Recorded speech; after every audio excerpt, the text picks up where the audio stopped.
المباراة بين فريق النصر اللي بيلعب ليه كريستيانو رونالدو، وبين النجمة اللي بيلعب فيها اللاعب المصري دونجا لاعب الزمالك السابق اللي احترف في الدوري السعودي.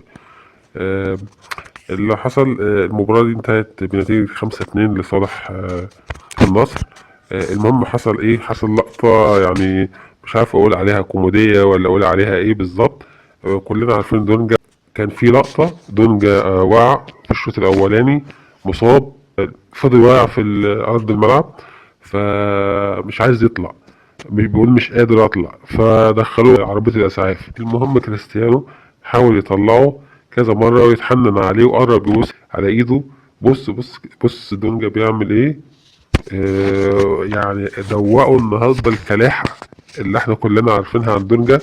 وكريستيانو حرفيا كان قرب يطلع من هدومه، يعني كان قرب ينطق بالمصري ويقول يا جيتوني الحقوني من طريقة دونجا. بص بص بيبص في السما ويقول لي يا رب. بس ودي كانت اللقطة، حبيت اشاركها معاكم وبس. السلام عليكم ورحمة الله وبركاته.